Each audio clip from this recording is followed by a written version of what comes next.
मतलब हेडलेस को बाद में समझेंगे। सीएमएस का मतलब ये है कंटेंट मैनेजमेंट सिस्टम।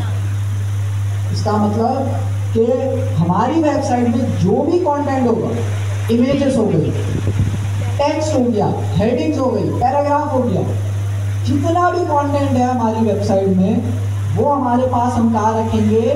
सीएमएस के अंदर, कंटेंट मैनेजमेंट सिस्टम। क्यों? उसी को तो हैंडल करना है। नॉन टेक्निकल बंदे को अगर कोई हेडिंग अपडेट करनी हो, पैराग्राफ अपडेट करना हो, उसको कोड में ना जाना पड़े, वो क्या करे? सीएमएस के अंदर जाए और वहाँ पे चेंज करे, तो वो वेबसाइट पे भी खुद ही शो हो गया। हेडलेस का क्या मतलब है?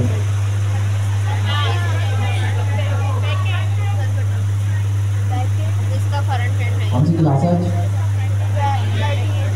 ओ भाई बहुत कम क्लासें रहेगी। हमने 15 क्लासों तक खत्म कर लेना है डेवलपमेंट को, कोशिश कर रही। सीएमएस वाला कंटेंट है भी हेडलेस सीएमएस वाला।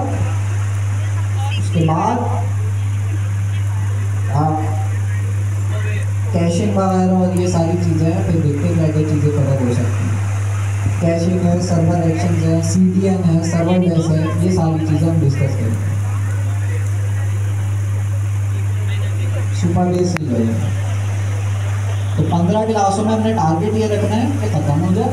बाकी हमें जो है, क्योंकि कुछ क्लासें पीछे चल रही हैं, पीछे चलने से बड़ा उनकी कम क्लासें हुई हैं, छुट्टियाँ हुई हैं या कुछ ऐसे मसले हुए हैं, तो सारी क्लासें एक साथ ऑफ हो रही हैं। तो शायद हमें 15 क्लासों से ज़्यादा ही नहीं मिलेगा, बट अपने दिमाग में रखना 15 क्लास में। अच्छा जी, प्रोजेक्ट बनाते हैं npx create -next -app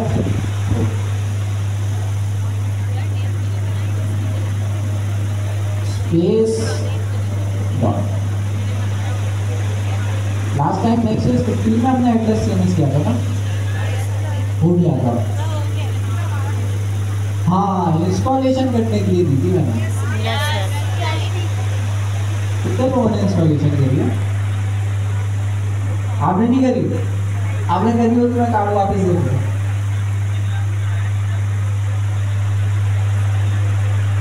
अच्छा, पिछली क्लास में नहीं आएगा तो उसका मतलब आपने करके आना था ना ऑनलाइन। सब चीज़ें अवेलेबल है भाई ऑनलाइन।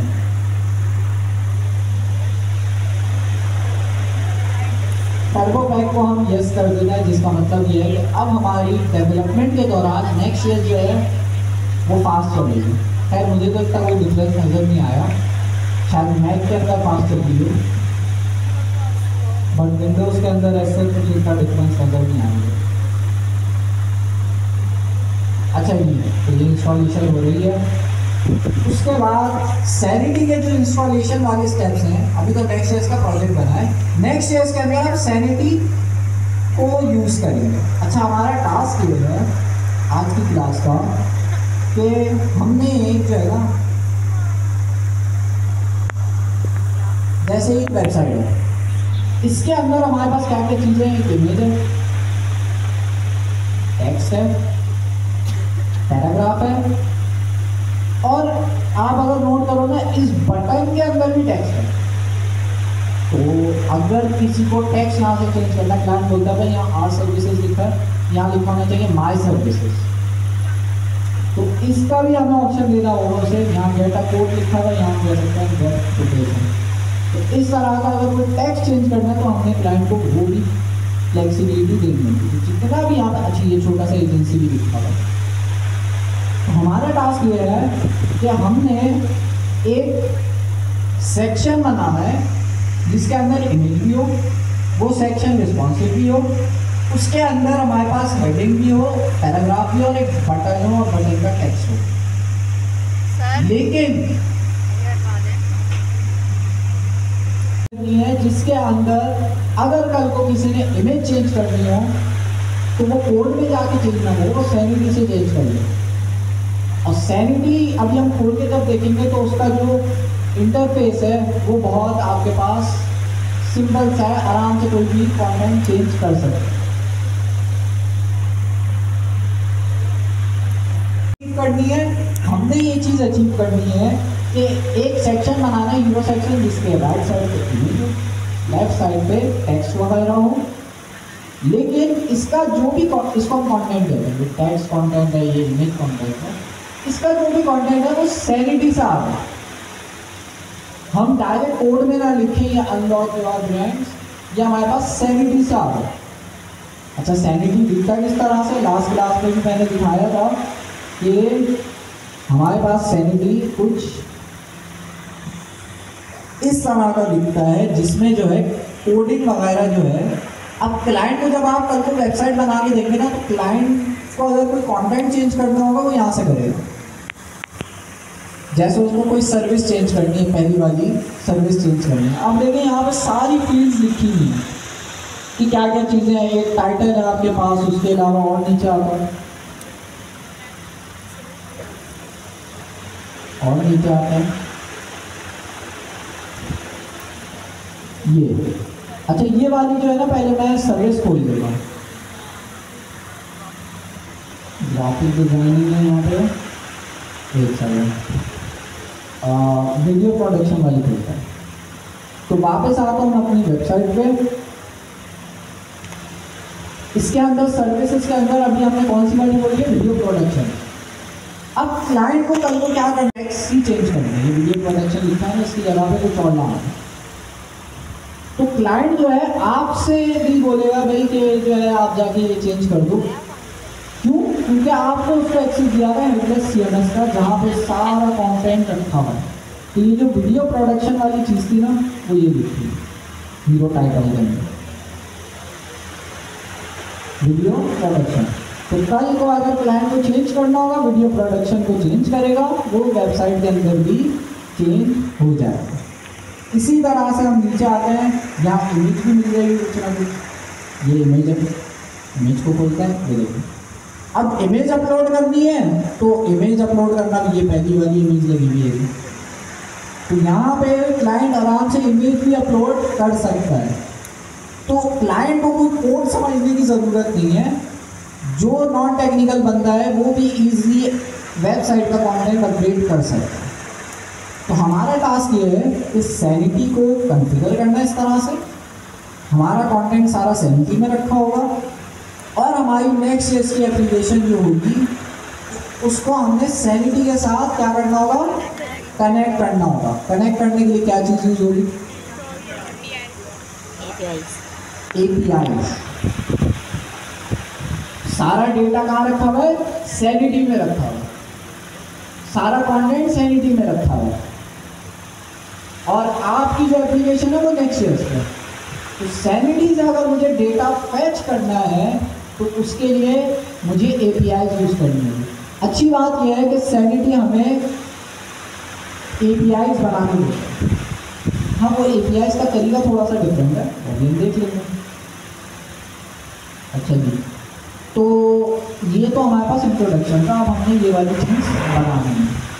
तो नेक्स्ट.js का प्रोजेक्ट अगर मेरा बन गया है तो उसको हम खोल लेते हैं, कोड स्पेस डॉट सैनिटी हमारे पास खुल जाएगा। इसको ज़रा ब्राइट कर देते हैं।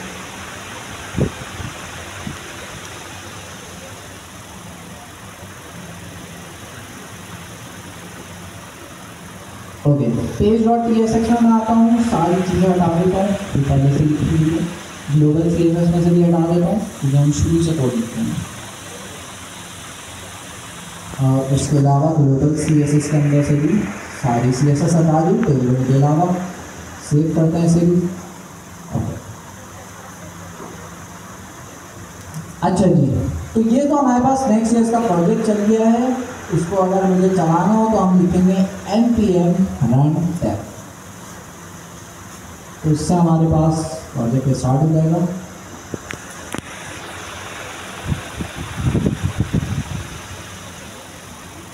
बल्कि पहले सैनिटी वगैरह कॉन्फ़िगर कर लेगा, फिर करते हैं स्टार्ट। अच्छा, अब सैनिटी को मैंने अपने नेक्स्ट.js के प्रोजेक्ट में पहले इंस्टॉल कराना पड़ेगा।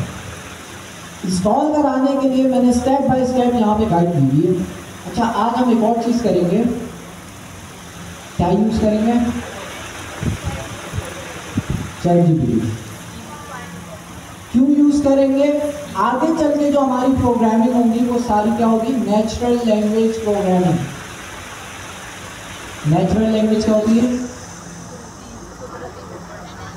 जो आपकी लैंग्वेज है, जैसे उर्दू या इंग्लिश आपकी जो नेचुरल लैंग्वेज है, उसको यूज करते हुए आप प्रोग्रामिंग करोगे। मतलब आप बोलोगे लूप बनाओ, तो लूप का जो कोड है वो एआई बना के देगा आपके लिए। और आगे चल के जो प्रोग्रामिंग लैंग्वेजेस हैं, अब वो कब इम्प्लीमेंट होता है, लेकिन कभी ना कभी तो इम्प्लीमेंट होगा। उसमें आप जो है अपनी इंग्लिश में आप लिख रहोगे और बैकग्राउंड में फॉर एग्जांपल टाइप स्क्रिप्ट है, बैकग्राउंड में वो सारा कोड टाइप स्क्रिप्ट में कन्वर्ट हो गया, आपकी एप्लीकेशन बन गई। इस तरह की प्रोग्रामिंग होगी आगे चल। तो हम क्या करें, अभी तो उस लेवल पे नहीं पहुँचे, अभी हम क्या यूज़ करेंगे, हम चैट जीपीटी को यूज़ करते हुए प्रोग्रामिंग करेंगे और उसको समझेंगे कि भाई क्या लिख रहा है। तो हम चैट जीपीटी की भी हेल्प लेंगे और हम जो है सैनिटी को इम्प्लीमेंट। अच्छा, एक तरीका तो ये मैं चैट जीपीटी से बोलूँ, अच्छा मैं वर्जन ना 3.5 खोल देता, क्योंकि ज़्यादातर लोगों के पास कौन सा वाला है, कौन सा होता है आप लोगों के पास, 4 नहीं, 4 होता है, तो क्या नहीं होता, अच्छा वो बात नहीं होता बस, सही है यार, मतलब फिर मैं भी चलें। तो हम इसी के साथ करते हैं, मैं ये सपोज कर रहा हूँ सबके पास ये वाला मॉडल होगा चैट जीपीटी 4 अच्छा मैं यहाँ पर आता हूँ और अब हमने क्या करना है, पहला काम चैट जीपीटी में खोल के अपने हथियार निकालनी है, सैनिटी को इंस्टॉल करने एक हमारे पास डॉक्यूमेंटेशन में अंदर लिखा होता है, हम क्या करते हैं पैनावर्स की रिपोजिटरी में जाते हैं, मैं सर्च करता हूँ पैनावर्स, सॉरी नेक्स्ट.js पैनावर्स, नेक्स्ट.js पैनावर्स जब मैंने सर्च किया तो हमारे पास ये रिपोजिटरी है, हमारे पास नेक्स्ट.js की जो कि पैनावर्स की प्रोफाइल के अंदर लर्न नेक्स्ट.js की रिपोजिटरी का नाम है। इसके नीचे मैं आता हूँ, या मुझे ढूंढना है हेडलेस CMS का कौन सा स्टेप है, कौन सा स्टेप है, स्टेप 09, इस पर क्लिक कर दो। क्या करना है हमें, हेडलेस CMS क्या सिर्फ सैनिटी है, नहीं भाई बहुत सारे हैं, बहुत सारे हम सैनिटी यूज करें। अच्छा एक चीज़ मैं बताना भूल गया, वैसे तो बता चुका हूँ, कि हेडलेस का क्या मतलब है। आपके पास नेक्स्ट.js से पहले बहुत सारे CMS पहले से थे, जैसे वर्डप्रेस है, उसमें क्या होता है कि आपका कंटेंट भी वही मैनेज करता है, आपकी वेबसाइट भी वर्डप्रेस ही बना के देते, पूरी वेबसाइट बना के देते। परफॉर्मेंस अच्छी नहीं है तो मतलब उसकी SEO अच्छी नहीं है। नेक्स्ट.js आपको प्रोवाइड कर रहा है परफॉर्मेंस, परफॉर्मेंस अच्छी है, SEO अच्छी है। तो हमने जो फ्रंट एंड है हमारी, जो यूज़र को नज़र आ रहा है फ्रंट एंड, वो हम चाह रहे हैं नेक्स्ट.js को, कंटेंट मैनेज करने के लिए हम कोई CMS यूज़ करें। और CMS अब क्योंकि हम CMS जो यूज़ कर रहे हैं वो हमारा फ्रंट एंड बना के नहीं देगा, इसलिए हम इसको कह रहे हैं हेडलेस CMS। मतलब अब हमारा CMS जो है उसका हेड नहीं है, मतलब फ्रंट एंड नहीं है, वो सिर्फ कंटेंट मैनेज करेगा। फ्रंट एंड हमारा नेक्स्ट.js पे है, दोनों को हम कनेक्ट करेंगे API के थ्रू और यूज़ करेंगे। अच्छा मैंने बोल दिया ये हमारा स्टेप है, नोट कर लो जो लोग पूछ रहे थे। स्टेप 09 के अंदर सैनिटी, ठीक है, पहला वाला जो स्टेप है इसको खोल लेते हैं, स्टेप 00 सैनिटी सेटअप। अच्छा यहाँ सैनिटी का प्रोजेक्ट बना हुआ है पूरा, अब हम क्या करते हैं, नीचे आते हैं, स्टेप बाय स्टेप देखते हैं क्या कमांड है। पहले नेक्स्ट.js का प्रोजेक्ट बनाने की, वो हमने बना लिया। अगली कमांड npm create, ये पूरा हमने कॉपी करी कमांड, यहाँ पर लाके मैं पेस्ट करता हूँ। तो क्या कर रहा है ये npm create sanity, हमारे पास सैनिटी का प्रोजेक्ट जो है वो कॉन्फ़िगर कर रहा है। माइनस माइनस टेम्पलेट का मतलब ये है कि भाई हमारे पास जो प्रोजेक्ट बनेगा वो क्लीन होगा, मतलब नया बिल्कुल क्या कहते हैं, उसमें कुछ भी बना बनाया नहीं होगा, शुरू से बनाएंगे सारी चीज़ें।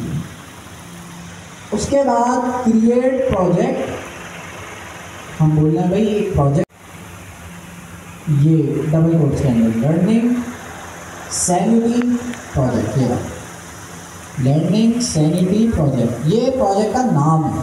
तो हर प्रोजेक्ट का नाम सेम तो हम रख नहीं सकते, हम इसका नाम हम चेंज करके कर देते हैं GIAIC 1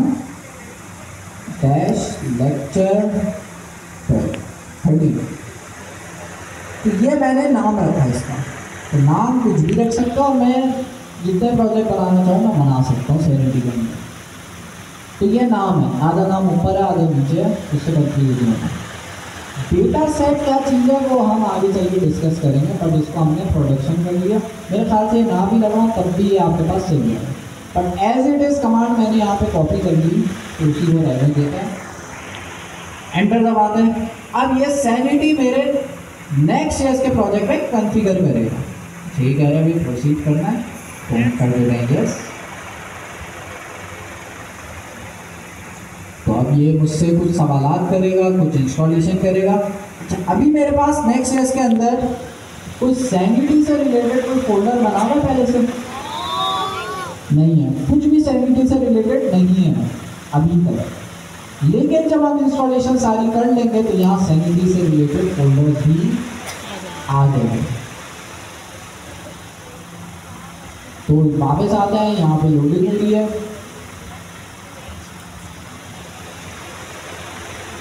जी अच्छा, मेरे पास सैनिटी का, अच्छा मेरा इंटरनेट जो है ना वो डिस्कनेक्ट हो गया था, इसकी वजह से ये बंद हो गया, बट जो है चल जाएगा। अच्छा, सैनिटी जब आप पहली दफ़ा यूज़ करते हो ना तो आपको अकाउंट बनाना पड़ता है। अब अकाउंट बनाने वाली जो चीज़ है ना वो मुझसे यहाँ पे जो है मुझसे बोलता है भाई लॉगिन तो कर लो। तो यहाँ पहले से मैंने लॉगिन किया हुआ है इसलिए मुझसे पूछेगा नहीं, बट आप लोग जब इंस्टॉलेशन कर रहे होगे ना तभी आपसे पूछता है, लॉगिन करने का बोलेगा। तो क्या करना है, कुछ नहीं भाई, वो खुद ही ब्राउज़र खोल देगा आपके लिए। वहाँ आ रहा होगा गूगल से लॉगिन करना है, गिटहब से लॉगिन करना है, ईमेल से लॉगिन करना है, आप गूगल से लॉगिन कर लेंगे या साइन अप कर ले रहे, तो वो खुद ही हो जाएगा। और इतनी मुश्किल चीज़ नहीं है लॉगिन वाला स्टेप। अच्छा, एक बार करना होता है ज़िंदगी में, फिर वो नहीं पूछेगा। Would you like to add configuration for Sanity project in this next year's folder? So yes करूँ ना करूँ? Yes. No नहीं करूँ? कौन है भाई? नहीं, हम क्या चाह रहे हैं, हम Sanity को अपने नेक्स्ट ईयर्स के अंदर इम्बेड करना चाह रहे हैं। हाँ, उसमें फिर ये होगा Sanity का प्रोजेक्ट अलग होगा, नेक्स्ट ईयर्स का अलग होगा। उन दोनों को कनेक्ट आप APIs के थ्रू कर रहे होगे, लेकिन दोनों अलग अलग सेटअप होंगे। उसकी अगर आपने स्टार्ट करना तो उसको अलग से स्टार्ट करना पड़ेगा सैनिटी को, नेक्स्ट ईयर को अलग से स्टार्ट करना पड़ेगा। जो मैं एक तरीका बता रहा हूँ उसमें नेक्स्ट ईयर से स्टार्ट करेंगे, सैनिटी भी स्टार्ट हो जाएगा। अच्छा, तो इसके अंदर हमने नेक्स्ट ईयर के अंदर ही सैनिटी को कॉन्फ़िगर करना है। इसको मैं यस कर दूँगा, पहले वाले सवाल को यस कर देंगे। अच्छा, क्या कह रहा है भाई, बाद में पढ़ेंगे। Do you want to use TypeScript? Yes.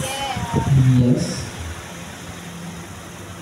अच्छा, ये शायद नेक्स्ट 15 का प्रॉब्लम आए तो वो हम यहाँ से देख लेते हैं भाई क्या क्या चीज़ें करनी है। फिलहाल जब तक चल रहा है तब तक चला रहे हैं। इसका क्या मतलब है, would you like an embedded sanity studio? अच्छा, स्टूडियो क्या है, सैनिटी का स्टूडियो क्या है? जो अभी मैंने बोला था ना ये वाली वेबसाइट का, ये इसको हम कहते हैं स्टूडियो। इसको आप डैशबोर्ड भी कह दो या कुछ भी कह दो, लेकिन सैनिटी ने इसका नाम रखा है स्टूडियो। तो वो बोल रहा है कि भाई आपने स्टूडियो जो है वो नेक्स्ट ईयर्स के अंदर एम्बेड रखना है। एम्बेड से मुराद ये कि आप देख रहे हैं स्टूडियो में कैसे एक्सेस कर रहा हूँ। मैं स्टूडियो ऐसे एक्सेस कर रहा हूँ कि मैंने अपने अभी जब मैं एक्सेस करूँगा ना तो ऐसे करूँगा लोकलहोस्ट 3000 /studio। तो लोकलहोस्ट 3000 में हमारी नेक्स्ट ईयर की एप्लीकेशन होती है और स्टूडियो के अंदर हमारा जो एक सैनिटी का डैशबोर्ड होगा वो हम रखेंगे। मतलब नेक्स्ट ईयर के अंदर ही इम्बेड होगी। सैनिटी।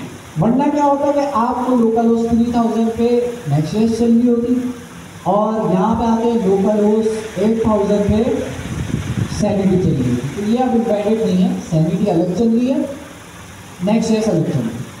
बट हम चाह रहे हैं कि भाई नेक्स्ट ईयर के अंदर ही सैनिटी चले, तो उसके लिए मुझे इसको करना पड़ेगा यस।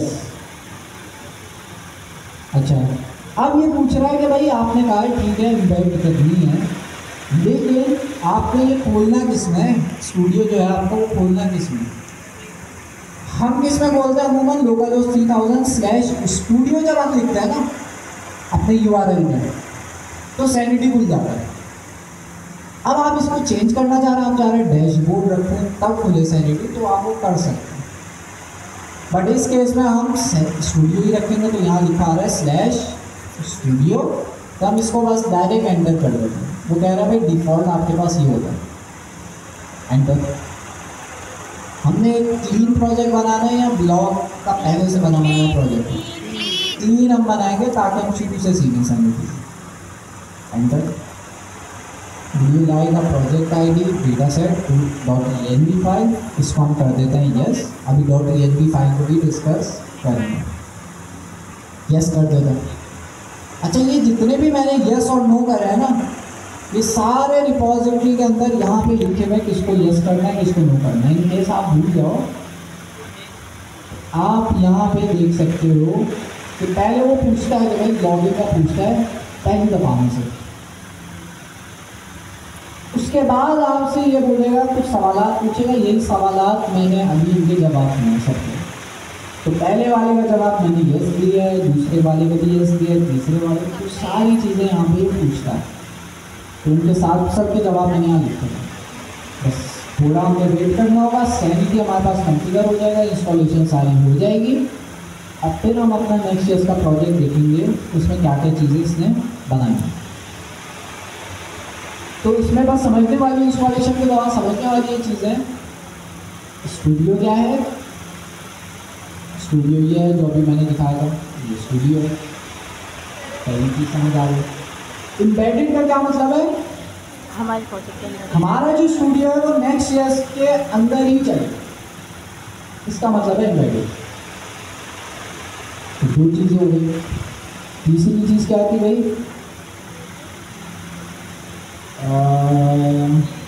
स्टूडियो हमने डिस्कस, हाँ, क्या हमारा जो भी स्टूडियो है उसका URL क्या रखना है? तो यहाँ हमने रखा है /studio। इसका मतलब ये कि मैं लिखूंगा लोकल होस्ट 3000/studio, तो हम मेरे पास स्टूडियो मिल जाएगा। इसको मैं चेंज करना चाहूँ तो कर सकता हूँ, बट अमूमन ज़रूरत नहीं पड़ती।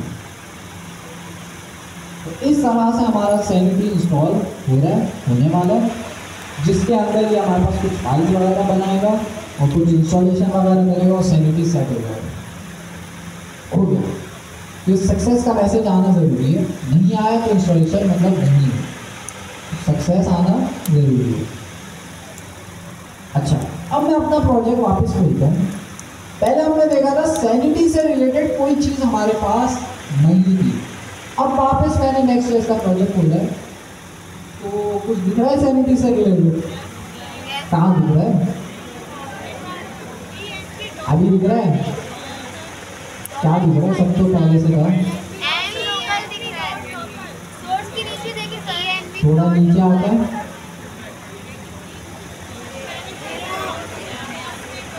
दो चीज़ें तो ऐड करी इसने, sanity.cli.ts, sanity.config.ts। अच्छा, जब भी आप किसी फाइल का नाम कॉन्फ़िग देखें ना, तो समझ जाएगा कि वो फाइल जो है सेटिंग्स के लिए यूज होती है। तो ये sanity.config है, इसका मतलब ये है कि भाई सैनिटी की अगर मुझे कोई सेटिंग्स वगैरह चेंज करनी है तो मैं यहाँ से कर सकता हूँ। यहाँ कुछ सेटिंग्स वगैरह मैं डाल सकता हूँ, जैसे मैंने यहाँ बताया है कि हमारा जो खुले सैनिटी को स्टूडियो पे करें।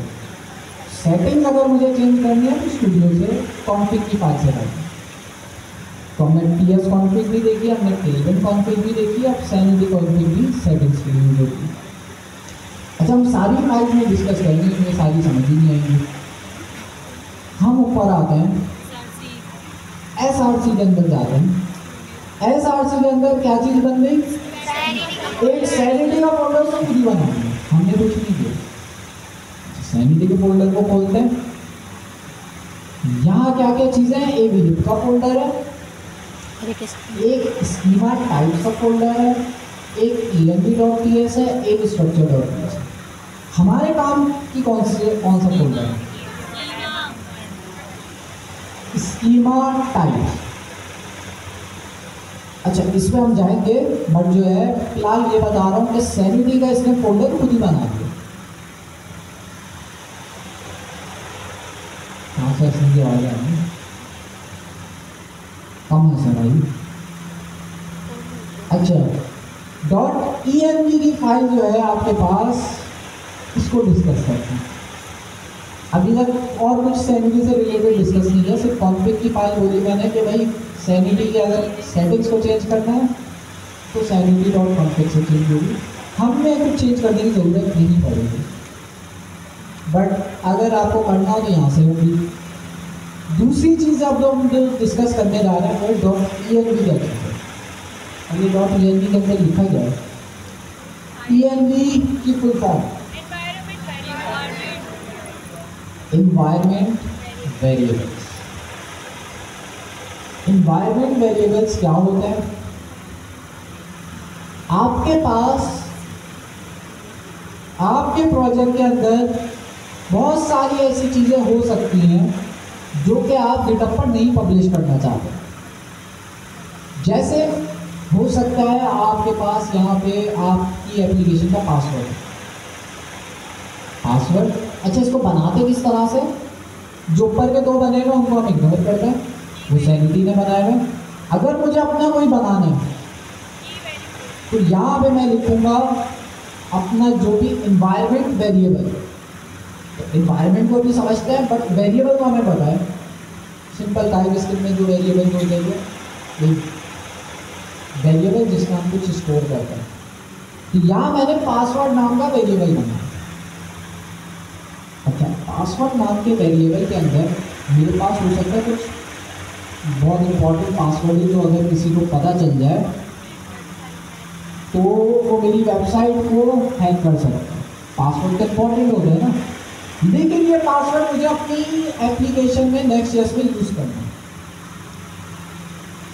मुझे ये पासवर्ड अपनी एप्लीकेशन में यूज़ करना है कहीं ना कहीं, उसके बगैर मेरी एप्लीकेशन चलेगी। दूसरी तरफ मैं चाहता हूँ कि भाई ये जो पासवर्ड है ये किसी और को ना पता चले।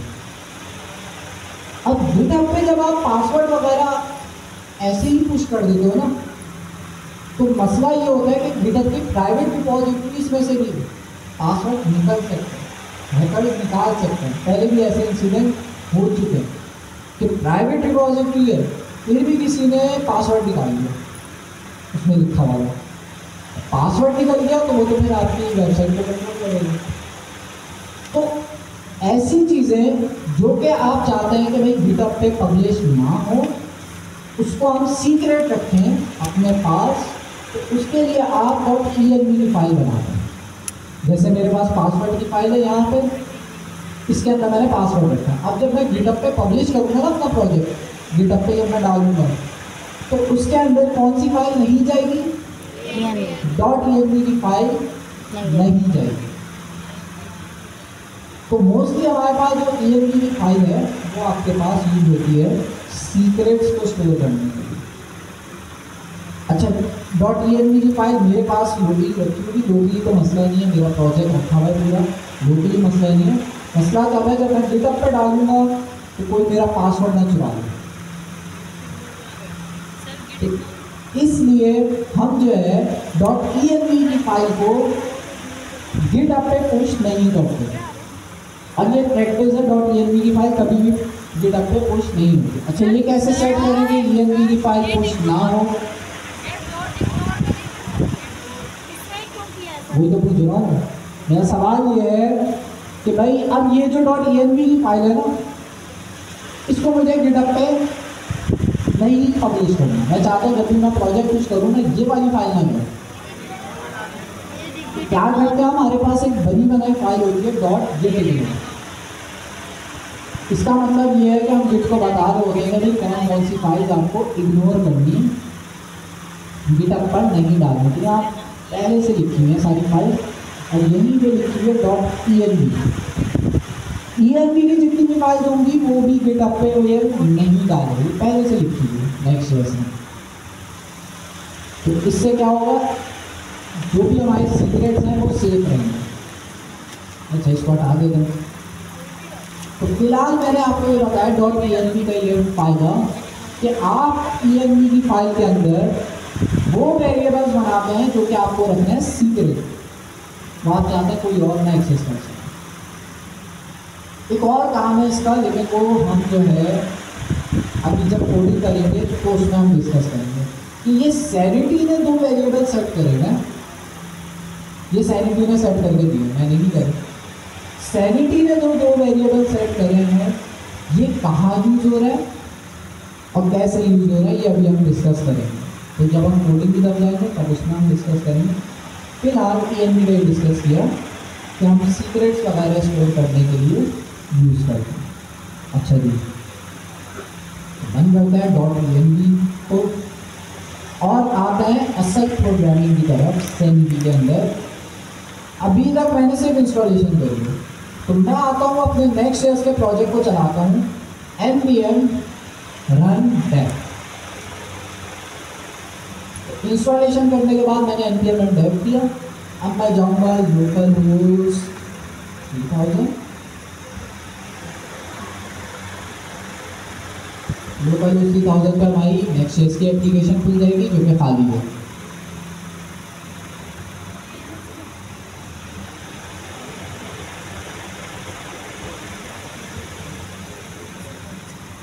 अभी इसके अंदर कुछ है नहीं। अब मुझे सैनिटी खोलना है, कैसे खोलूंगा? लोकल होस्ट 3000 के बाद मैं लिखूंगा /studio।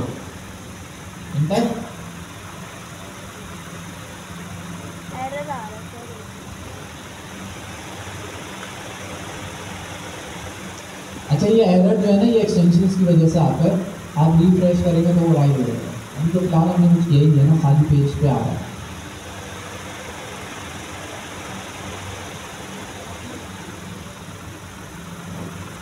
तो हमारे पास स्टूडियो अल्लाह करके खुल जाए,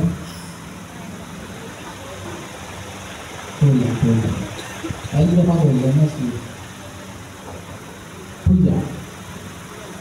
तो ये स्टूडियो का जो कोड है वो हमारे लोकल होस्ट में सैनिटी ने खुद ही लिख के दे दिया। तो जो सैनिटी का फोल्डर बना हुआ था ना उसी में लिखा हुआ है।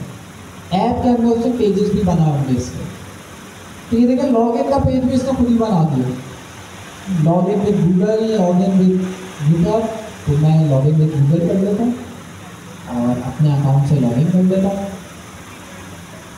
तो जब मैंने सैनिटी को लॉगिन किया तो सैनिटी का डैशबोर्ड खुल गया।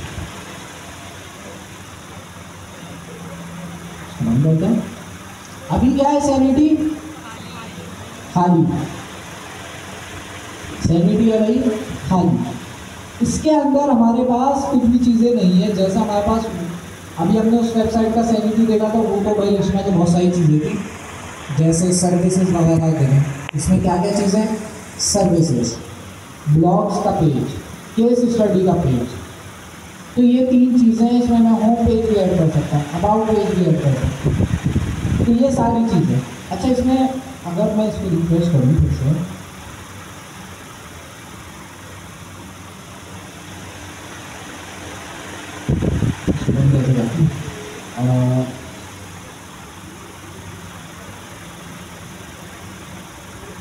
फिर से, हाँ अच्छा, तो इस वाले सैनिटी के अंदर हम देख रहे हैं कि भाई पहले से हमारे पास यहाँ पे कुछ कंटेंट डालने के लिए चीज़ें हैं।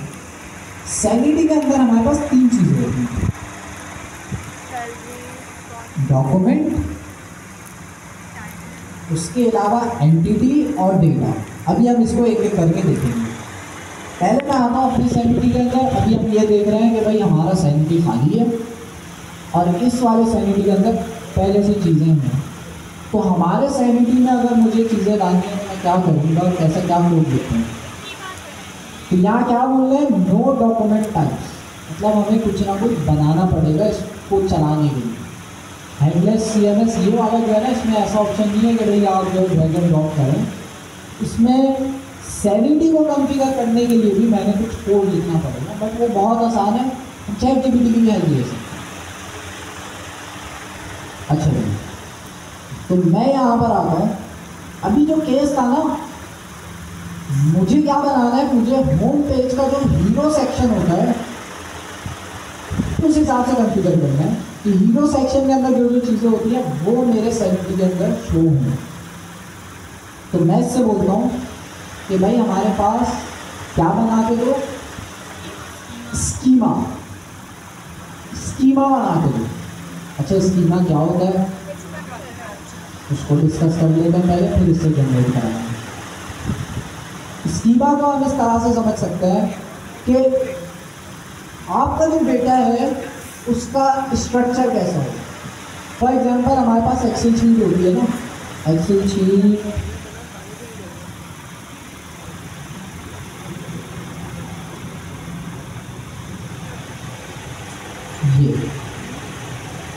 ये हमारे पास शीट है आप लोगों की। इसके अंदर हमारे पास डेटा स्ट्रक्चर है या अनस्ट्रक्चर्ड है? कैसा बना स्ट्रक्चर है?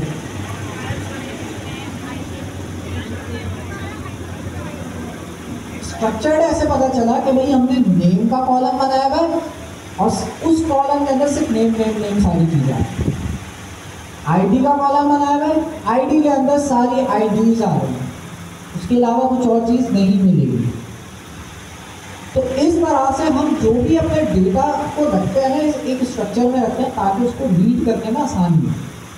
वरना अगर मैं यहाँ से कॉलम यहाँ डालूँ, नेम भी हटा दिया, आईडी भी हटा दिया, अब पता चलेगा कि भाई क्या क्या चीज़ें लिखी हैं यहाँ पर। अभी तो 2 कॉलम है, लेकिन फिर भी है तो नाम देख के तो फिर भी पता चल जाएगा, ये देख के समझ नहीं आएगा ये क्या लिखा है, नंबर्स। तो हमें क्या करना होता है, हम पहले क्या करते हैं, हमारा जो भी डेटा होता है उसका पहले कॉलम बनाते हैं कि भाई कौन कौन सी फील्ड्स हमारे पास होंगी। इस केस के अंदर हमारे पास नेम है और आईडी। उसके बाद हम उन कॉलम्स के अंदर क्या डालते हैं, डेटा डालते हैं एक करके। तो ये पहला डेटा, दूसरा डेटा, तीसरा डेटा, चौथा। तो मैं भी कुछ इस तरह का काम करूँगा सैनिटी के अंदर। तो सैनिटी से पहले एक्सेल शीट में कर लेंगे ताकि हमें पता हो कि भाई एक्सेल शीट से आप रिलेट कर सकें, क्योंकि एक्सेल शीट और ये वाली से तकरीबन सब लोग फैमिलियर होंगे। अच्छा, अभी मैंने क्या करना है, जो होम पेज का हीरो सेक्शन का डेटा है ना, वो सैनिटी में तो छोड़ो, बाद में डालेंगे। पहले मुझे इस एक्सेल शीट पर बनाना, गूगल शीट पर बनाना। तो बनाने के लिए आपको कैसे बनाओगे?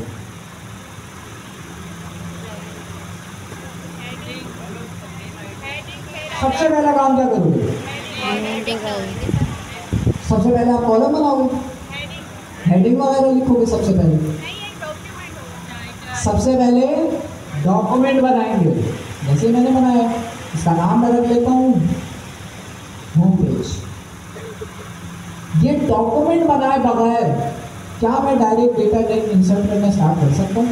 नहीं कर सकता।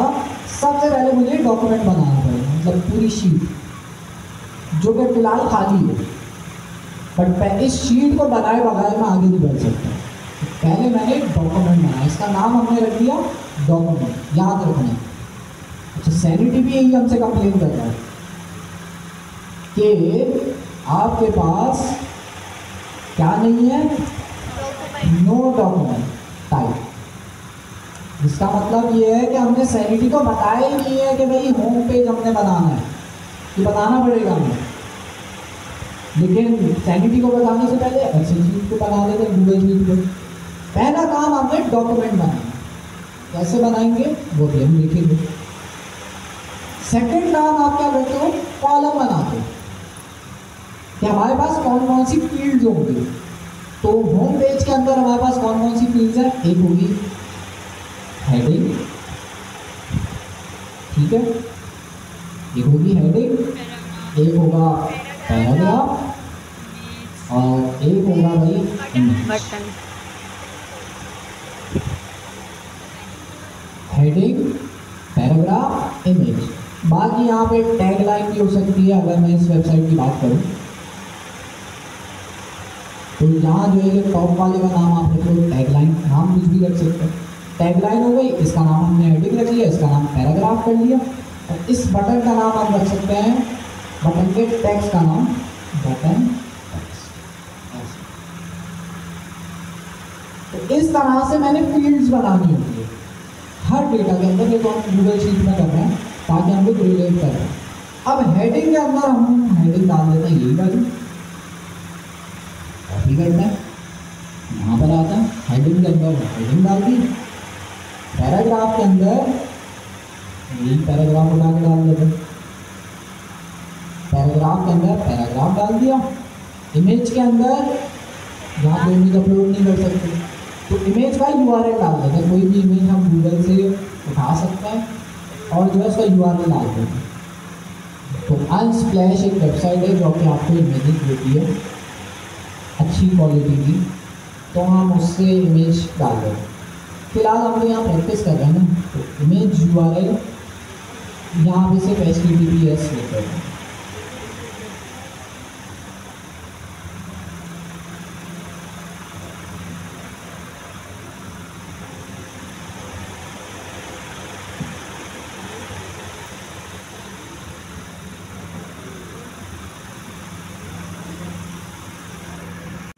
ये मैं डेटा इंसर्ट कर रहा था। हेडिंग के अंदर हेडिंग डाल दी, पैराग्राफ के अंदर पैराग्राफ डाल दिया। इमेज के अंदर मैं फिलहाल URL पे जो है सिंपल डेमो इमेज ऐसे रख देगा, क्योंकि यहाँ पे ना इमेज अपलोड करने का ऑप्शन नहीं है शीट में। सैनिटी के अंदर होगा तो हम देखेंगे। बटन टेक्स्ट है आर सर्विसेज। हम कहीं पे भी डेटा स्टोर करते हैं तो हम क्या क्या चीज़ें बनाते हैं? सबसे पहले डॉक्यूमेंट बनाते हैं। तो मेन पूरी शीट को हम कह रहे हैं डॉक्यूमेंट। उसके बाद हम जो है फील्ड्स बताते हैं या कॉलम्स बताते हैं। तो आप इसको फील्ड्स, सैनिटी ने जो नाम यूज़ किया इसके लिए फील्ड्स, तो हम फील्ड्स बताते हैं। तो यहाँ मैंने फील्ड बता दी भाई, हेडिंग की एक फील्ड होगी, पैराग्राफ की एक फील्ड होगी, इमेज की एक फील्ड होगी और बटन टेक्स्ट की एक फील्ड होगी। 4 फील्ड होगी। फिर उन फील्ड्स के अंदर डेटा क्या होगा वो हम उस फील्ड्स के नीचे बताते हैं।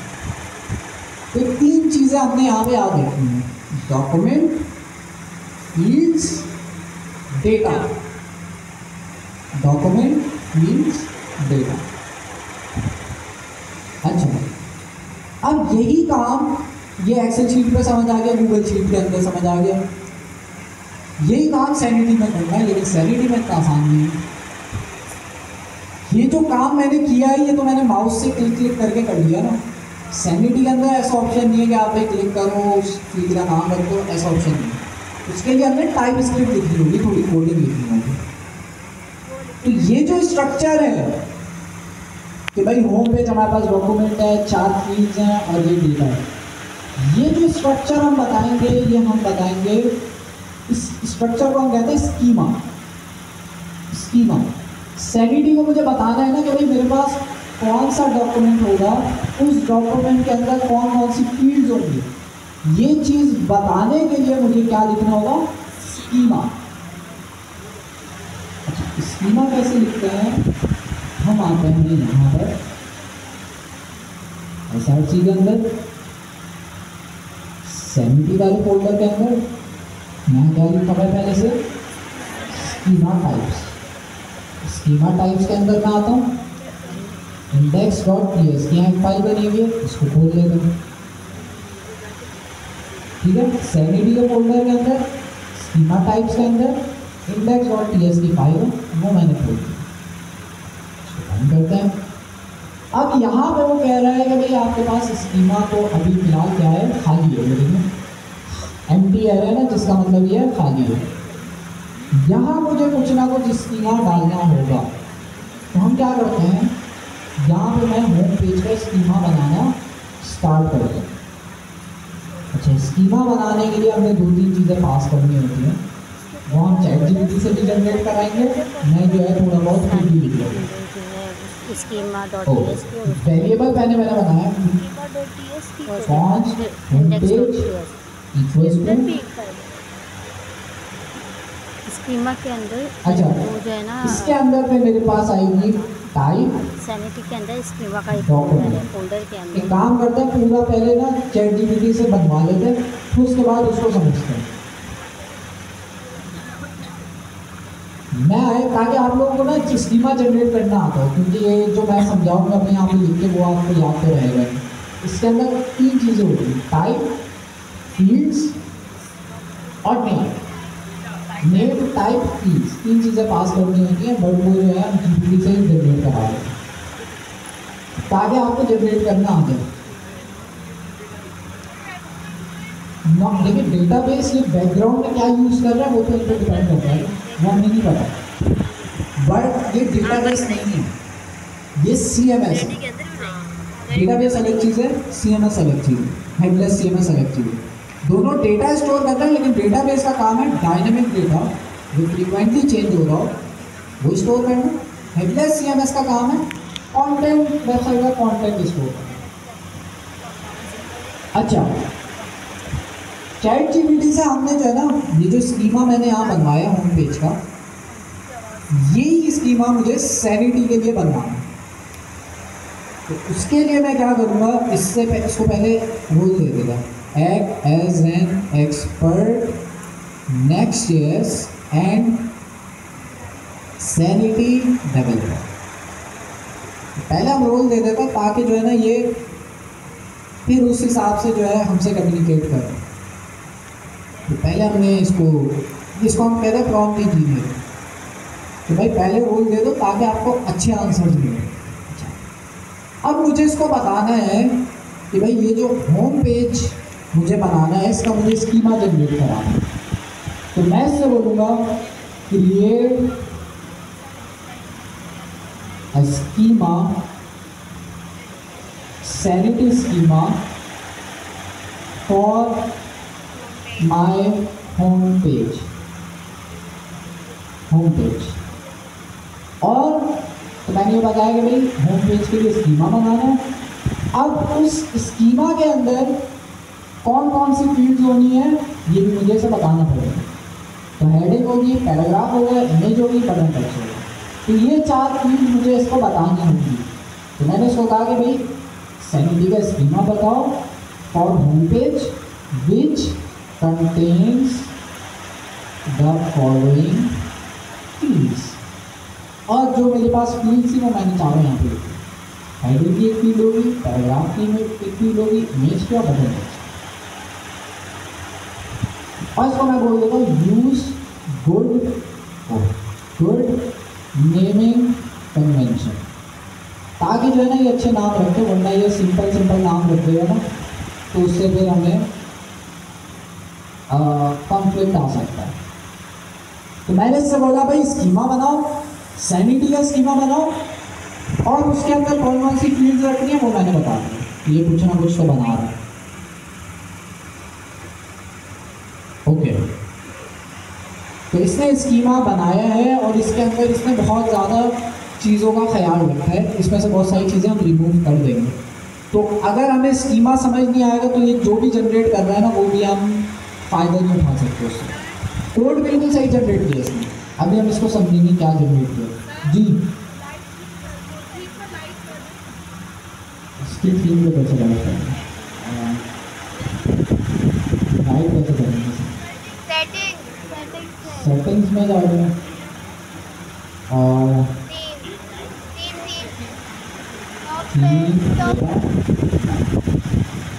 ओके ब्राइट हो गया। तो ये मैंने एक प्रॉम्प्ट भेजा जिसके अंदर मैंने बताया भाई सैनिटी का स्कीमा बनाओ मेरे होम पेज का, और उसके अंदर कौन कौन सी फील्ड्स रखनी है, हेडिंग, पैराग्राफ, इमेज और बटन। सिंपल को मैंने इसको स्कीमा बता दिया। अब ये मेरे लिए कोड लिखेगा। क्या कह रहा है ये बोल रहा है भाई आप स्कीमा बनाओ। तो एक काम ये करो कि अच्छा हम टाइप स्क्रिप्ट यूज़ कर रहे हैं, बट जो है कोई फर्क नहीं पड़ेगा, हम यहाँ ts लिख देंगे होम पेज डॉट ts, इसमें होम पेज डॉट js लिखा है। ये कह रहा है कि भाई आप एक अलग फाइल बना दो ताकि कोड क्लीन होगा, उसका नाम रख दो home page dot ts।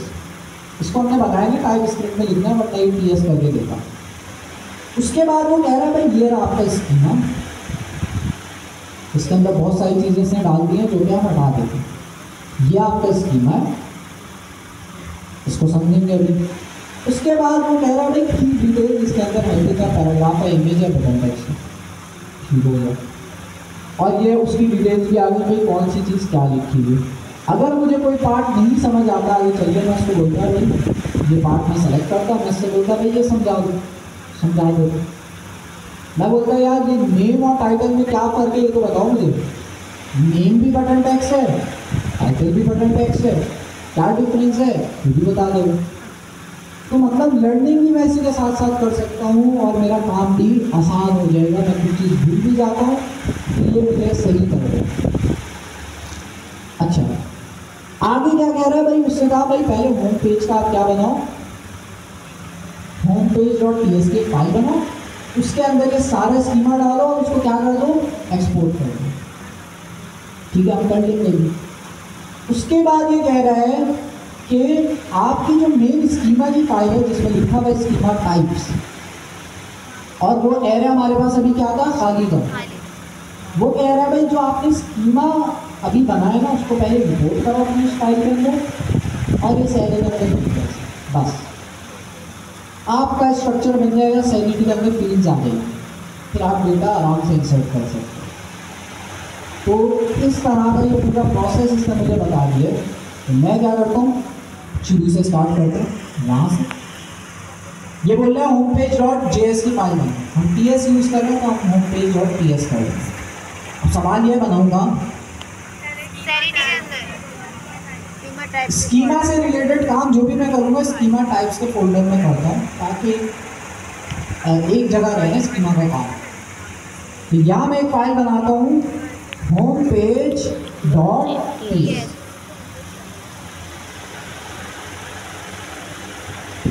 Schema नाम वर्ड याद रखना है, अगर आपने जीपीटी से भी जनरेट कराना है ना उसको तो इसको भी बताना ही होगा ना, क्या बनाना है, सैनिटी का स्कीमा।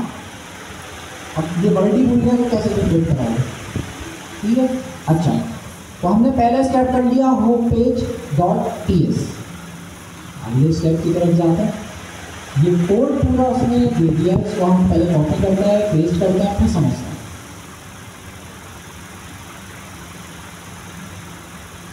अच्छा, अब इससे काफ़ी सारी चीज़ें दिखती हैं और हमने टाइप स्क्रिप्ट यूज़ कर रहा तो वही एरर्स भी यहाँ पे आ गए हैं, लेकिन अभी ये वाली चीज़ें हमें वैसे भी चाहिए नहीं, वेरिफिकेशन वाली। क्या चीज़ करी इसने, क्या बनाया, होम पेज का नाम, ऑब्जेक्ट बनाया, टाइप स्क्रिप्ट का ऑब्जेक्ट बनाया। तो स्कीमा बनाने का तरीका होता है आप ऑब्जेक्ट बनाते हो, उसको क्या कर दिया, एक्सपोर्ट डिफॉल्ट कर दिया। उसके अंदर क्या चीज़ डाली इसने, नेम, कि हमारा जो, अच्छा ये नेम किस चीज़ को रिप्रेजेंट कर रहा है, जैसे गूगल शीट में आकर हमने क्या किया था, सबसे पहले डॉक्यूमेंट बनाया था ना, उसके ऊपर सबसे पहले हमने लिखा था होम पेज। ये नेम जो है और ये जो टाइटल है ये दोनों उस चीज़ को रिप्रेजेंट है, होम पेज को, ठीक है। जो हमारा पूरा डॉक्यूमेंट होगा उसका नाम क्या होगा। अच्छा, इन दोनों में क्या डिफरेंस है अभी सीखेंगे, बट फिलहाल आप समझो दोनों सेम सेम है, ये दोनों के अंदर होम पेज लिखा है। टाइप, तीसरी चीज हमने बताई हुई है, हमारा जो डॉक्यूमेंट जो हमने बनाया है वो किस टाइप का है, वो स्ट्रिंग टाइप का है, वो नंबर टाइप का है, वो डॉक्यूमेंट टाइप का है। तो डॉक्यूमेंट टाइप का हम इसको बताएंगे कि हम जो चीज़ बना रहे हैं वो हम क्या बना रहे हैं, डॉक्यूमेंट बना रहे हैं। तो इसको बताना पड़ेगा, कि खुद से नहीं पता कर सकता। तो हमने यहाँ टाइप के थ्रू बताया कि भाई जो हमने होम पेज बनाया है वो एक डॉक्यूमेंट है, उस डॉक्यूमेंट के अंदर क्या क्या चीज़ें होंगी, इसका नाम मैंने क्या दिया था, फील्ड्स। उस डॉक्यूमेंट के अंदर फील्ड्स होंगी, एक फील्ड होगी या मल्टीपल हो सकती है, मल्टीपल हो सकती है, मल्टीपल हो सकती हैं। तो मल्टीपल फील्ड्स के लिए हम क्या यूज़ करते हैं? एरे। अच्छा, इसको चलो शेयर कर दूँ मैं, एक सेकेंड।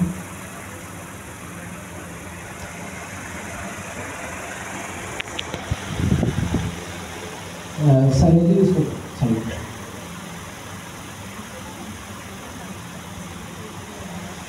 ओके, तो मैं ये बोल रहा हूँ कि भाई हम डॉक्यूमेंट बनाते हो, डॉक्यूमेंट के अंदर क्या चीज़ होती है? फील्ड्स होती है। तो वो फील्ड्स भी मैं बताऊंगा अपने स्कीमा के अंदर। तो ये देखें, यहाँ पे मैंने फील्ड्स लिखा। फील्ड्स क्योंकि हमारे पास मल्टीपल फील्ड्स हो सकती है, तो हम एरे यूज करेंगे और एरे के अंदर एक एक करके फील्ड्स ऐड करेंगे। फिलहाल यहाँ पे हमने नेम की फील्ड ऐड करी है।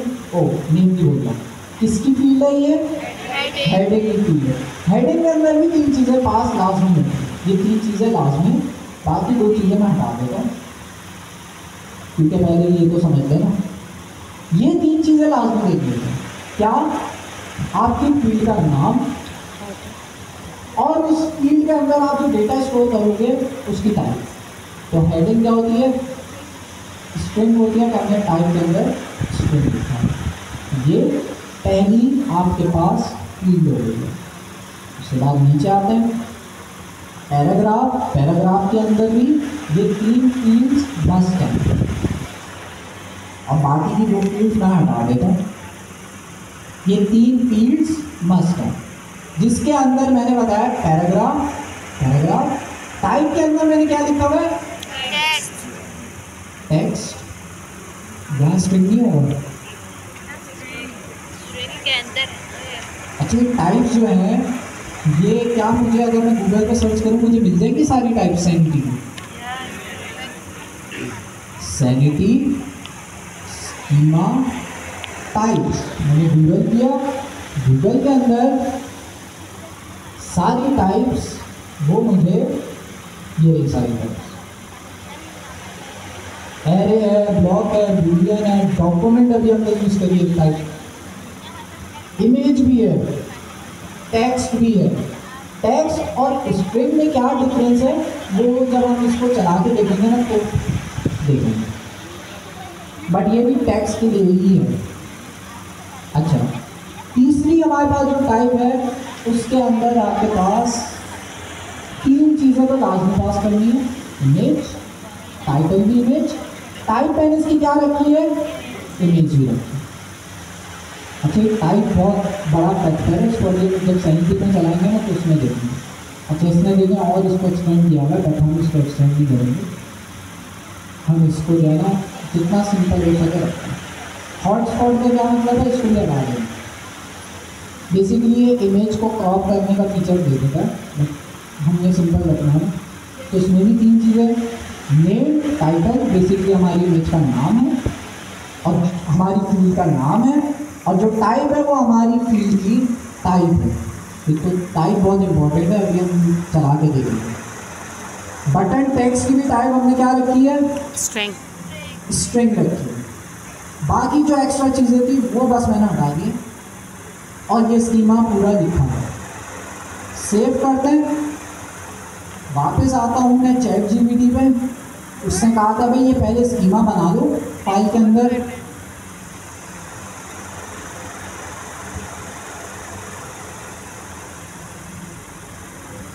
तो सैनिटी ने मुझसे कहा था, वो चैट जीपीटी ने मुझसे कहा था पहले फाइल के अंदर क्या कर लो? स्कीमा बना लो। तो वो स्कीमा मैंने बना दिया और उस स्कीमा को सिंपल कर दिया, एक्स्ट्रा चीज़ें हटा दी। तीन मेन चीज़ें होती हैं। क्या होती हैं? क्या नाम है आपका जिनसे पहले सवाल किया था? आ गए। अरे भाई, कौन कौन सी तीन मेन चीज़ होती है? नेम, टाइटल और टाइप। ये तीन चीज़ें आपने देनी है। अच्छा, स्कीमा आपने कॉपी पेस्ट किया।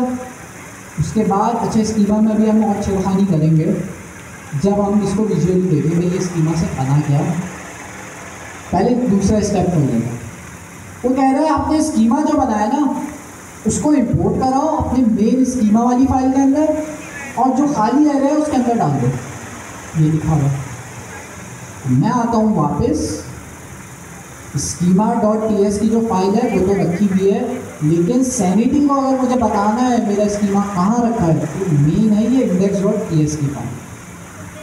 इसके अंदर मैं आता हूँ, इसके अंदर यहाँ पे मुझे होम पेज लिखना है, होम पेज लिखना है, लेकिन उससे पहले मुझे क्या करना होगा, इसे इंपोर्ट करवाना इंपोर्ट करना होगा। Import home page from home page dot P S, मतलब होम पेज बराबर में ही रखा है तो इंपोर्ट होगा।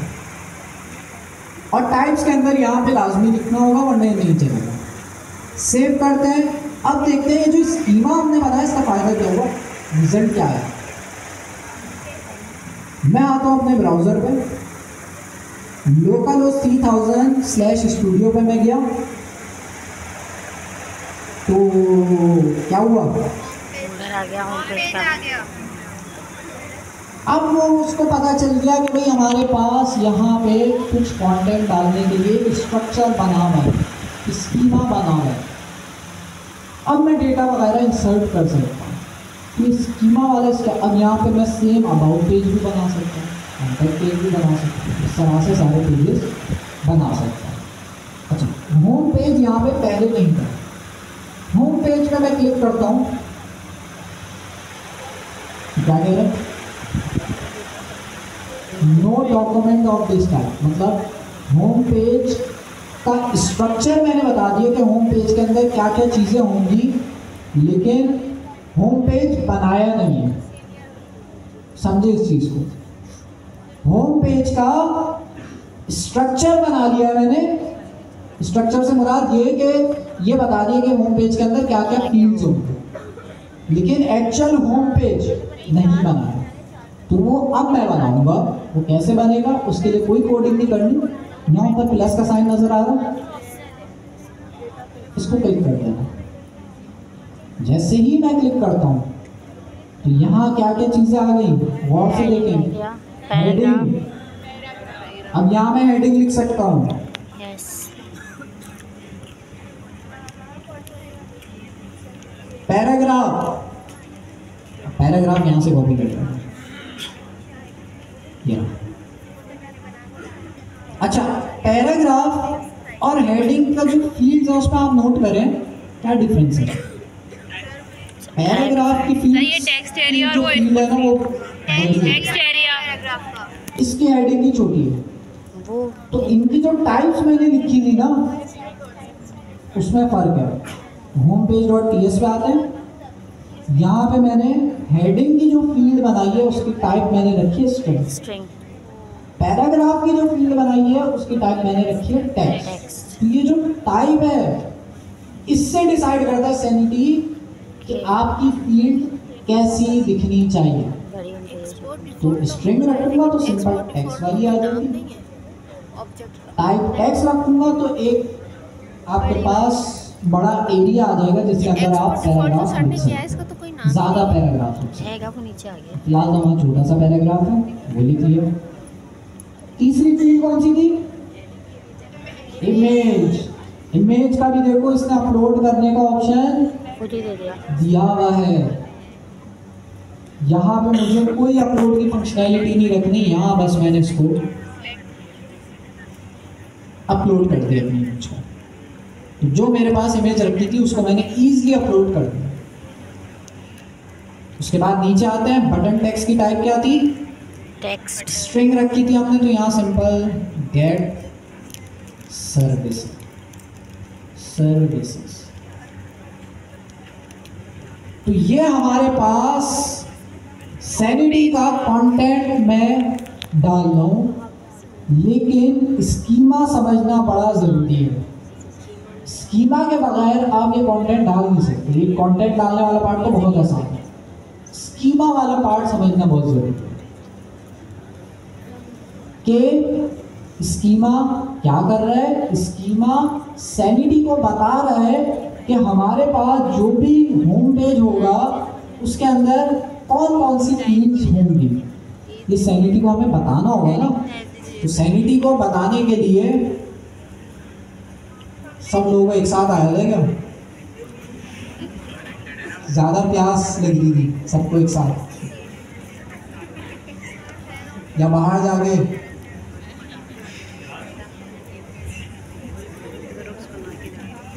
अच्छा, हेडिंग, ये हमने बताना है सैनिटी को कि भाई हेडिंग की फील्ड होनी है, पैराग्राफ की फील्ड होनी है, उसके अलावा इमेज की फील्ड होनी है, ये बताना पड़ेगा सैनिटी। बताने के लिए हम बताते हैं स्कीमा। जी भी होना चाहिए, डेट टाइम की। जी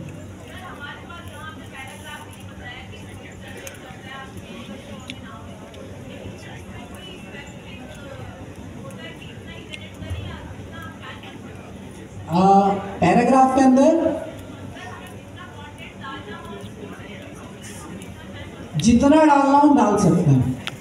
पैराग्राफ के अंदर आप कह रही है कि भाई ये पैराग्राफ जितना बड़ा मैं रखना चाहूँ रखने देगा ये मुझे, या नहीं, ये पूछ लिया ना, काम दिया पहले ये। हाँ, मैं जितना रखना चाहूँ रख सकता हूँ। हाँ, इसमें मैं वैलिडेशन लगा सकता हूँ, जो कि पहले उसने लगा के दी थी ChatGPT ने, मैंने हटा दी। वो वैलिडेशन के अंदर आप ये बता सकते हो कि भाई 100 कैरेक्टर से ज़्यादा ना हो, तो वो आप बता सकते हैं। जी पूछें, रखनी है तो एज इट इज रखेंगे। बस मेन चीज़ ये है कि जो ChatGPT लिख रहा हो ना, आपको बताओ ये क्या लिख रहा है। जब आपको ये चीज़ अगर नहीं पता, जैसे मुझे ये नहीं समझ आ रहा, मैंने इसको सेलेक्ट किया, ये कोटेशन का साइन आ गया, इस पर मैं क्लिक करूंगा, मैं इससे बोलूंगा भाई एक्सप्लेन दिस, तो ये मुझे इसके बारे में बताएगा भाई ये क्या चीज़ इसने, और बड़े अच्छे से बताता है। ठीक है, बता रहा है नेम क्या चीज़ है, उसके बाद टाइटल क्या चीज़ है, वैलिडेशन क्या काम कर रही है, डिस्क्रिप्शन क्या काम कर रहा है, सब बता। मैं इससे बोलूँगा जो रिक्वायर्ड है सिर्फ वो रखो, बाकी एक्स्ट्रा चीज़ें हटा दो, वो भी कर देगा। तो वही चीज़ें सारी प्रॉम्प्ट इंजीनियरिंग है। जी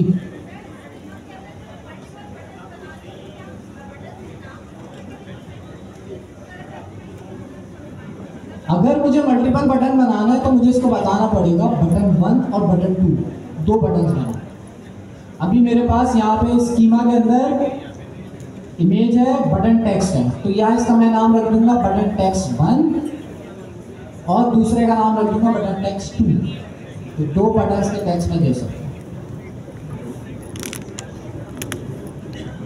तो इसमें जो सबसे सैनिटी के अंदर सबसे मुश्किल पार्ट है वो है स्कीमा, जो बाकी हेडलेस ने आसान किया हुआ है, बाकी हेडलेस CMS ने आसान किया हुआ है, लेकिन स्कीमा की वजह से आपके पास बहुत ज़्यादा फ्लेक्सिबिलिटी है। आप देखो मैंने जो स्कीमा बनाया मैंने इसमें इस वाली वेबसाइट पे, आपने एक चीज़ शायद नोट करी हो कि यहाँ पे इसके स्कीमा के अंदर जो हेडिंग वाला पार्ट है ना, इसकी कलरिंग मैं चेंज कर सकता हूँ। तो ये जो कलर वाला फीचर है ये सैनिटी ने नहीं दिया हुआ, इसके लिए मैंने कस्टम कोड लिखा। और ये देखो मैं टेक्स्ट को सेलेक्ट करूँगा जिसमें मुझे कलर चाहिए, उसको सेलेक्ट करूँगा, उसको कलर कर, तो ये मैं अपनी कस्टम कोडिंग लिखी है। तो स्कीमा का नुकसान ये है कि लर्निंग कर्व है, लेकिन फ़ायदा ये है कि आप बहुत सारी चीज़ें कस्टमाइज़ कर सकते हैं। तो इनका जो स्ट्रिंग का इनपुट फील्ड है इसको भी आप अपने हिसाब से कस्टमाइज कर सकते हो अगर आता है तो, वैसे ज़रूरत नहीं पड़ती। क्लाइंट का एक फंक्शन है, जब हम डेटा फैचिंग की तरफ आएंगे ना तब उसको डिस्कस करेंगे। अभी हम डेटा फैच नहीं कर रहे, अभी हम सिर्फ बैकएंड बना रहे हैं, सैनिटी बना रहे हैं। जी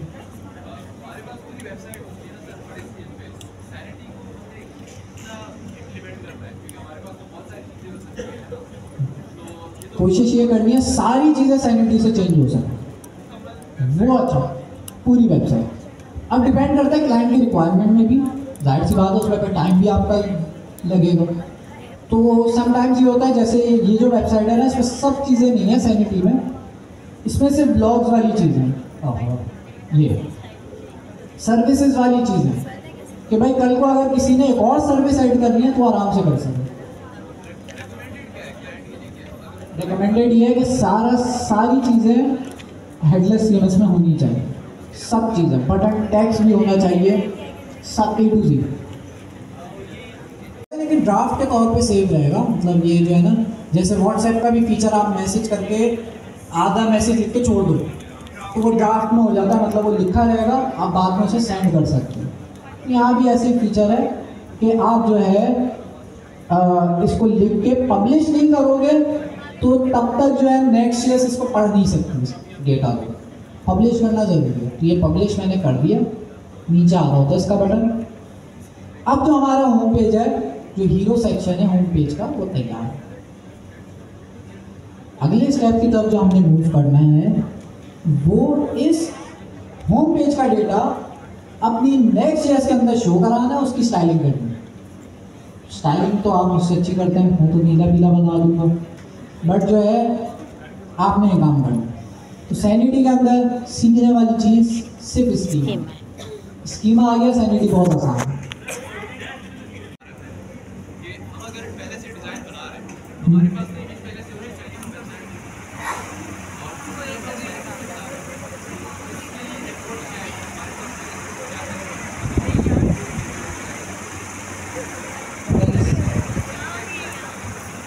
पहले से डिजाइन बना हुआ,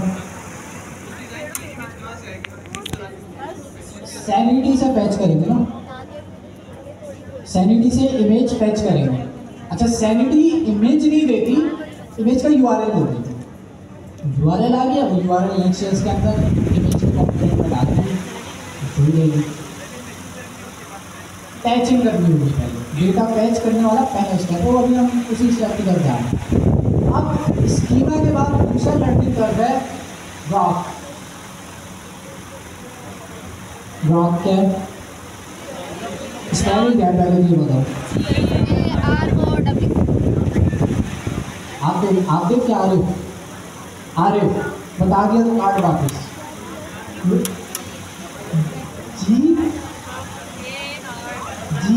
GROOP गलत बता दिया, जब कर लो कार्ड करीब ग्रुप हो गया। तो ग्रॉक GROQ, ग्रॉक क्या चीज़ है? सैनिटी ने कहा है अगर डेटा पैचिंग कर दिया ना, मेरा डेटा अगर पैच करना है आपने, तो आपको क्या करना होगा? ग्रॉक यूज करना होगा। ये ग्रॉक क्या है? ग्रॉक एक तरह से आप समझे एक लैंग्वेज है जो कि डेटा पैचिंग के लिए यूज होती है।